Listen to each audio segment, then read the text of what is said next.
오늘은 제비를 뽑아 분배된 나머지 7지파들의 땅과 성읍들의 목록을 읽어드릴까 합니다.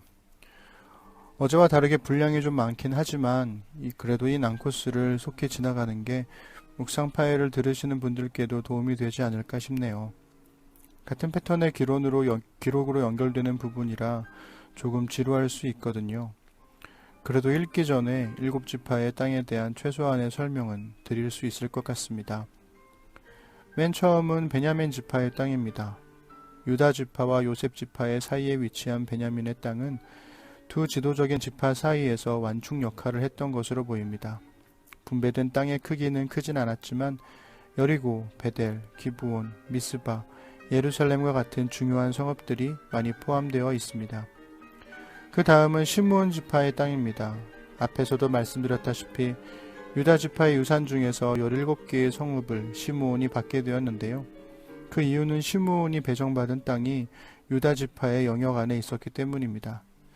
결국 오래지 않아 시므온의 땅은 유다에게 흡수되었고 사람들은 북쪽 에브라임과 므낫세로 이주했죠. 이것이 솔로몬 사후 왕국이 분열되었을 때 북쪽 10지파와 유다와 베냐민의 남쪽 2지파가 된 이유이기도 합니다. 시므온의 땅은 남쪽이었지만 그들이 북쪽으로 갔기 때문에 북쪽 10지파가 된 거죠. 스불론은 갈릴리 저지대의 땅을 받았는데요. 그 목록에 등장하는 베들레헴은 예수님이 태어나신 유다의 베들레헴이 아닌 같은 이름의 땅입니다. 이사갈의 땅에는 유명한 전쟁터이자 비옥하고 아름다운 골짜기인 이스르엘이 포함되어 있고 지중해 쪽에 자리 잡은 아셀 지파는 훗날 누가복음 2장에서 예수님의 탄생을 축하했던 여선지자 안나가 속했던 지파였습니다. 납달리의 땅은 구약에서는 주목받지 못했으나 신약에 이르러 예수님의 주 사역지가 된 곳이었고 단 지파의 땅은 가장 협소한 지역인데다가 아모리 족속에게 밀려 더 높은 산지로 이주해야 했습니다. 오늘은 나머지 땅 분배가 마무리되는 여호수아 18장 11절부터 19장 51절까지 읽어드리겠습니다. 첫 번째로 베냐민 지파와 그 가문의 몫을 정하기 위해 제비를 뽑았다. 그들이 받은 이 땅의 경계는 유다 자손과 요셉 자손 사이였다. 북쪽 경계는 요단강에서 시작하여 여리고 북쪽 등성이로 해서 서쪽 산지로 계속 올라가다가 베다웬 광야에 이르렀다. 그 경계는 거기서 돌아서 루스를 지나 루스 남쪽 등성이 곧 베델에 이르고 아다롯 앗달에서 산을 따라 내려가 아래 벳호론 남쪽에 닿았다. 거기서 경계는 서쪽으로 돌아 산에서 남쪽으로 꺾여 벳호론 남쪽에 이르고 유다 자손의 성읍인 기럇바알 곧 기럇 여아림에서 끝났다. 이것이 서쪽 경계다. 남쪽 경계는 서쪽의 기럇 여아림 끝에서 시작하여 넵도와 샘물 근원에 이르기까지 서쪽으로 이어진다. 거기서 르바임 골짜기 북쪽과 맞닿아 있는 베닌놈 골짜기 맞은편 산기슭으로 내려가고 여부스 등성이 남쪽의 흰놈 골짜기로 내려가서 엔로겔까지 이어졌다. 거기서 다시 북쪽으로 구부러져 붉은 고갯길 아둠민 맞은편 엔세메스와 글릴롯에 이르고 르우벤의 아들 보한의 돌까지 내려가서 계속 벳 아라바 북쪽으로 가다가 아라바로 가파르게 내려간다. 그리고 북쪽으로 베토글라 비타를 따라가다가 요단강 남쪽 끝인 소금바다의 북쪽만으로 나왔다. 이것이 남쪽 경계다. 동쪽 경계는 요단강으로 이루어졌다. 이것이 베냐민 자손이 가문별로 받은 유산이며 그 사방 경계가 이와 같았다. 베냐민 지파가 가문별로 받은 성읍들은 이러하다. 여리고, 벳호글라, 에메크시스, 벳아라바, 스마라임, 베델, 아윈, 바라, 오브라, 그발 암모니, 오브니, 게바 등 12성읍과 그 주변 마을들, 기브온, 라마, 부에롯, 미스바, 그비라, 모사, 레겜, 이르부엘, 다랄라, 살라, 엘렙, 여부스 사람의 성읍 곧 예루살렘, 기브와 기럇 여아림 등 14성읍과 그 주변 마을들이다. 이것이 베냐민 자손이 가문별로 받은 유산이다. 두 번째로 시므온과 그 가문의 몫을 정하기 위해 제비를 뽑았다. 그들이 유산으로 받은 땅은 유다의 영토 안에 있었다. 그들이 유산으로 받은 땅은 이러하다. 브엘세바, 몰라다, 하살수알, 발라, 에셈, 엘돌랏, 부둘, 호르마, 시글락, 벤말가못, 핫살수아, 베르바웃, 사루헨 등 13성읍과 그 주변 마을들, 아인, 림몬, 에델, 아산 등 4성읍과 그 주변 마을들, 그리고 네겝의 라마, 곧 바알랍보엘에 이르기까지 그 성읍들 주변에 있는 모든 마을들이다. 이것이 시므온 지파가 가문별로 받은 유산이다. 유다의 몫이 필요 이상으로 컸으므로 그것을 시므온 지파와 나누었다. 이렇게 시므온 자손은 유다의 목 안에서 자신들의 몫을 얻었다. 세 번째로 스불론의 몫을 정하기 위해 가문별로 제비를 뽑았다. 그들이 유산으로 받은 땅의 경계는 사리까지 이르렀다. 서쪽으로는 마랄라에 이르러 답베셋과 만나고 거기서 용노한 맞은편 시내에 닿았다. 사릿의 반대 방향인 동쪽의 경계는 해 뜨는 곳을 따라 기슬롯 다볼의 경계를 지나고 다브랏을 지나 야비아까지 이르렀다. 경계는 계속해서 동쪽으로 가드 헤벨과 에까신까지 갔다가 림몬에서 나와 네아 쪽으로 돌았고 거기서 북쪽으로 돌아 한나돈에 이르러 입다엘 골짜기로 빠졌다.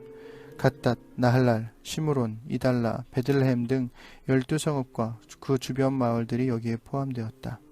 이것이 스불론 자손이 가문별 유산으로 받은 성읍과 그 주변 마을들이다. 네 번째로 이사갈의 몫을 정하기 위해 가문별로 제비를 뽑았다. 그들의 영토는 이러하다. 이스르엘, 그술롯, 수넴, 하바라임, 시온, 아나하랏, 랍빗, 기시온, 에베스, 레멧, 언간님, 엔핫다, 벳바세스. 그 경계는 다볼, 사하수마, 베세메스에 닿았고 요단강에서 끝났다. 모두 16성읍과 그 주변 마을들이다. 이것이 이사갈 지파가 가문별 유산으로 받은 성읍과 그 주변 마을들이다. 다섯 번째로 아셀 지파의 몫을 정하기 위해 가문별로 제비를 뽑았다. 그들의 영토에는 헬갓, 할리, 베덴, 악삽, 알람멜렉, 아맛, 미살이 들어갔다. 서쪽 경계는 갈멜과 시올 림낫에 닿았고 거기서 동쪽 벳다곤 방향으로 돌아 스불론과 입다엘 골짜기에 닿았으며 가브를 왼쪽에 끼고 북쪽으로 올라가 벳에멕과 느이엘에 이르렀다. 경계는 계속해서 에브론, 르홉, 함몬, 가나를 지나 큰 시도네까지 이르렀다. 거기서 라마 쪽으로 되돌아 요새화된 성읍인 두로까지 뻗었다가 호사 쪽으로 돌아서 악십, 움마, 아벡, 르홉 지역에 바다로 나왔다. 모두 22성읍과 그 주변 마을들이다. 이것이 아셀 지파가 가문별 유산으로 받은 성읍과 그 주변 마을들이다. 여섯 번째로 납달리와 그 가문의 몫을 정하기 위해 제비를 뽑았다. 그들의 경계는 헬렙과 사하나님의 상수리 나무에서 시작하여 아담이 네겝과 얌느에를 지나 락굼에 이르고 요단강에서 끝났다. 경계는 아스노다볼에서 서쪽으로 돌아가 훗곳으로 나왔으며 남쪽으로 스불론, 서쪽으로 아셀, 동쪽으로 요단강과 만났다. 요새화된 성읍들은 이러하다. 시딤, 세르, 함맛, 락갓, 긴네렛, 아다마, 라마, 하솔, 게데스, 에드레이, 엔하솔, 이론, 믹다렐, 호렘, 벳아낫, 베세메스 등 19성읍과 그 주변 마을들이다. 이것이 납달리 지파가 가문별 유산으로 받은 성읍과 그 주변 마을들이다. 일곱 번째로 단의 몫을 정하기 위해 제비를 뽑았다. 그들이 유산으로 받은 영토는 이러하다. 소라, 에스다울, 이르세메스, 사알라빈, 아얄론, 이들라, 엘론, 딥나, 에그론, 엘드게, 기쁘돈, 바알랏, 여훗, 브네브락, 가드림문, 메얄곤, 락곤, 요빠 맞은편 지역. 그러나 단 자손은 서쪽 사람, 즉 아모리 사람을 쫓아내지 못했다. 서쪽 사람이 그들을 다시 산지로 몰아넣고 평지로 나오지 못하게 했기 때문에 그들이 지낼 공간이 좁았다. 그래서 단 자손은 진격해 올라가 레셈을 쳤다. 그들은 레셈을 취하여 그 주민들을 죽이고 그곳에 정착했다. 그리고 자신들의 조상 단의 이름을 따라 레셈을 단이라고 불렀다. 이것이 단 지파가 가문별 유산으로 받은 성읍과 그 주변 마을들이다. 이스라엘 백성은 땅을 유산으로 나누어 주고 그 경계를 정하는 일을 마쳤다. 그 후에 그들은 눈의 아들 여호수아에게 자신들의 유산 일부를 주었다.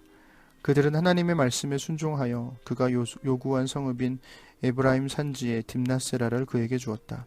여호수아는 성읍을 재건하고 그곳에 정착했다. 이것이 제사장 엘르아살과 눈의 아들 여호수아와 조상 때부터 이어져 온 지도자들이 실로의 회막문 하나님 앞에서 이스라엘 지파들에게 제비 뽑아 나누어 준 유산이다. 그들은 땅을 분배하는 일을 마쳤다. 오래전 가나안 정탐의 두 영웅 중에 갈렙의 유산은 맨 처음 결정된 반면 여호수아의 유산은 가장 마지막에 결정됩니다. 모세의 후계자이자 가나안 정복을 이끌었던 지도자 여호수아라면 가나안의 가장 좋은 땅을 요구할 수도 있었을 겁니다. 하지만 여호수아가 선택한 땅은 그가 속한 에브라임 지파 중에서도 가장 메마른 산지인 딥낫세라였죠. 여호수아는 그곳에 성읍을 세우고 거주합니다. 여호수아의 섬김과 겸손의 리더십은 먼저 좋은 곳을 차지하려는 우리 시대의 지도자들을 부끄럽게 만들죠. 결국 이스라엘의 12지파에게 분배된 약속의 땅은 하나님 앞에서 마무리되었습니다. 뜻밖에도 12지파에게 분배된 땅은 공평하게 주어지지 않았습니다.